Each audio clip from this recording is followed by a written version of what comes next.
ಈ ಟಾರ್ಗೆಟ್ 28 ಅಂತೇಳಿ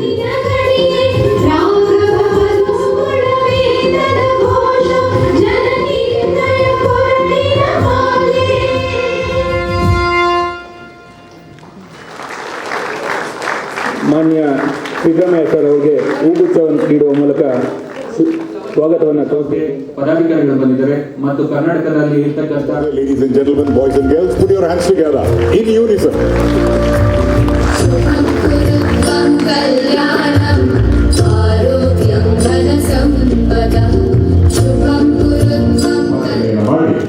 Let Major Dhyanchand lead the way. 124 ಕ್ರೀಡಾಪಟುಗಳಿಗೆ ನೇರ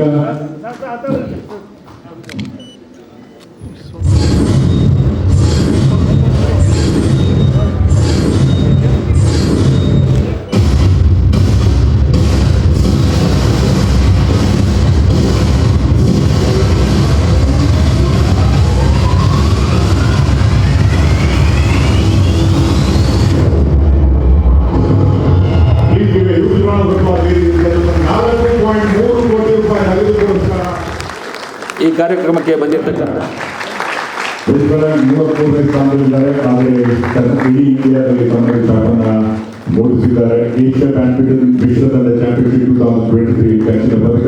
ಕಂಗ್ರಾಚುಲೇಷನ್ಸ್ ಟು ಶಿಖಾ ಗೌರ್. ಇದು ಸರ್ ಇಲ್ಲಿ let's give a round of applause for our media friends also, because it will reach millions and millions of people through media.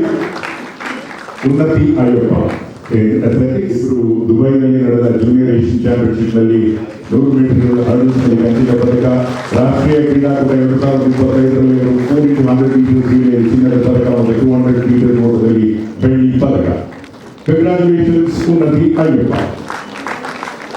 Jyothika ಅವರ ನಂತರ ಪ್ರಜ್ವಲ್ದೇವ್ ಹಾಗೂ ಜಾನಥನ್ ಅವರು ರೆಡಿಯಾಗಿರಬೇಕು. ಜ್ಯೋತಿಕಾ ಅವರು 2004 metre ಓಟದಲ್ಲಿ 2ನೇ ಸ್ಥಾನವನ್ನು ಪಡೆದಿದ್ದಾರೆ. 83ನೇ ಅಖಿಲ ಭಾರತ ಅಂತರ್ ವಿಶ್ವವಿದ್ಯಾಲಯ ಅಥ್ಲೆಟಿಕ್ ಮೀಟರ್ 2024 4x100 ಮೀಟರ್ಸ್ ರಿಲೇಯಲ್ಲಿ 3ನೇ ಸ್ಥಾನವನ್ನು ಗಳಿಸಿದ್ದಾರೆ. ಹಲವು ಪುರಸ್ಕಾರಗಳನ್ನು ಜ್ಯೋತಿಕಾ ಪಡೆದಿದ್ದಾರೆ. Congratulations to Jyothika. ನಂತರ ಈ ರೀತಿ ಕ್ರೀಡಾಪಟುಗಳಿಗೆ ಬೆಂಬಲವನ್ನ ನೀಡಿಲ್ಲ. ಗುಂಪು ಎ ಮತ್ತು ಗ್ರೂಪ್ ಬಿ ಇತರೆ ಹುದ್ದೆಗಳಿಗೆ ನೇರ ನೇಮಕಾತಿ. 11 ಸಾಧಕ ಕ್ರೀಡಾಪಟುಗಳು ಈಗಾಗಲೇ ನೇಮಕಾತಿಯನ್ನು ಪಡೆದಿದ್ದಾರೆ. ಪೊಲೀಸ್ ಇಲಾಖೆಯಲ್ಲಿ 2% ಹುದ್ದೆಗಳನ್ನು ಕ್ರೀಡಾಪಟುಗಳಿಗೆ. ಅವರ ನಂತರ ಅಶ್ವಿನಿ ಪ್ರಕಟಿಸಲಾಗಿದೆ. ಏಷ್ಯನ್ ಚಾಂಪಿಯನ್ಸ್ ಟ್ರೋಫಿ 2024 ಹಾಗೆ ವಿಶ್ವಕಪ್ ಒಮಾನ್ 2024 ಭಾರತಕ್ಕೆ 5ನೇ ಸ್ಥಾನ. ಹೀಗೆ ಮೊಹಮ್ಮದ್ ರಹೀಂ ಮೌಸೀನ್ ಅಪಾರ ಕೊಡುಗೆಯನ್ನು ನೀಡಿದ್ದಾರೆ. ಅವರಿಗೆ ಸನ್ಮಾನ್ಯ ಮುಖ್ಯಮಂತ್ರಿಗಳು ಅತ್ಯಂತ ಸಂತೋಷದಿಂದ ಗೌರವ. Congratulations to Mohammed Rahim Mouseen. Group A ನಲ್ಲಿ ಡಿವೈಎಸ್ಪಿ ಎಕ್ಸೈಸ್ ಆಗಿ ತರಬೇತಿ ಪಡಿತಾ ಇದ್ದಾರೆ.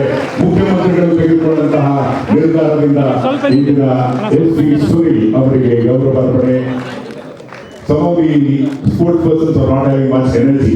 There is energy. Let me hear it, please. Let the sound of the clapping reach all over India. Sir,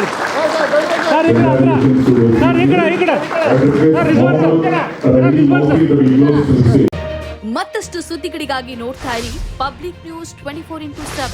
ಇದು ಸತ್ಯದ ಧ್ವನಿ.